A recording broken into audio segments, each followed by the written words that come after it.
పచ్చని అడవిలో ఉన్న ఒక చిన్న గ్రామంలో ఒక పెద్ద పంజరంలో ఒక పావురం నివసించేది. పంజరం ఒక ఫామ్ హౌస్ ప్రాంగణంలో ఉంచబడింది.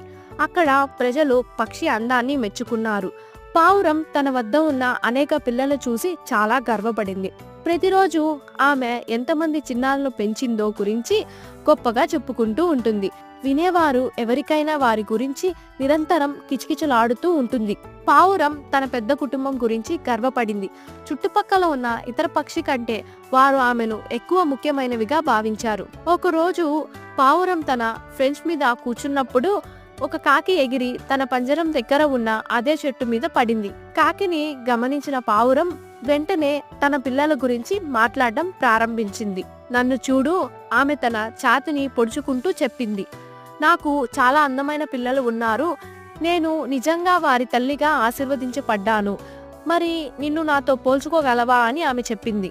కొన్ని పిల్లలు మాత్రమే కలిగి ఉన్న కాకి తన కుటుంబం గురించి చాలా నిరాడంబరంగా ప్రవర్తించింది. పావురం యొక్క ప్రగర్భాలు చూసి ఆశ్చర్యపోయింది. ఆమె వెంటనే స్పందించలేదు, కానీ ఒక క్షణం ఆలోచించింది. ఆ తర్వాత ప్రశాంతంగా మాట్లాడింది. నాకు మీ అంత కోడిపిల్లలు లేకపోవచ్చు, కానీ మీకు లేనిది నా దగ్గర ఉంది. అదేమిటో తెలుసా? స్వేచ్ఛ. నేను ఆకాశంలో ఎగరగలను మరియు నేను కోరుకున్న చోటికి వెళ్ళగలను. మీ పిల్లలకు కూడా అదే స్వేచ్ఛను అనుభవిస్తున్నారా అని అడిగింది. తన కుటుంబం పెద్దగా ఉన్నప్పుడు కాకిలా రెక్కలు విప్పలేక బోనులో బంధించబడిందని గ్రహించిన పావురం ఒక క్షణం మౌనంగా ఉండిపోయింది.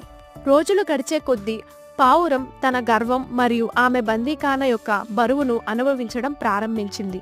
ఆమె కాకి యొక్క స్వేచ్ఛను చూసి అసూయపడింది మరియు ఆమె తన పిల్లల గురించి ఎప్పుడూ గొప్పగా చెప్పుకోకుండా తన వద్ద ఉన్న దాంతో నిరాడంబరంగా మరియు తృప్తిగా ఉండాలని కోరుకుంది.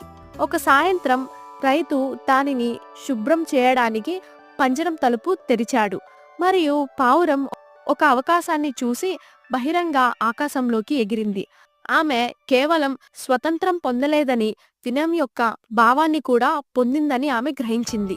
ఆమె కాకి ఉన్న చెట్టు వద్దకు వెళ్ళింది. నన్ను క్షమించండి అని పావురం కాకి పక్కన దిగింది. నువ్వు చెప్పింది నిజమే. ఇది నాకు ఎన్ని పిల్లలు ఉన్నాయో కాదు, అహంకారం లేదా గర్వం లేకుండా జీవించే స్వేచ్ఛ గురించి కాకి మెల్లగా నవ్వి తల ఊపింది. నిజమైన గొప్పతనం మనకు ఉన్నదానిలో కాదు, కానీ మనం ఉన్నదాంతో వినయంగా మరియు సంతృప్తి చెందే స్వేచ్ఛలో ఉంటుంది అని చెప్పింది.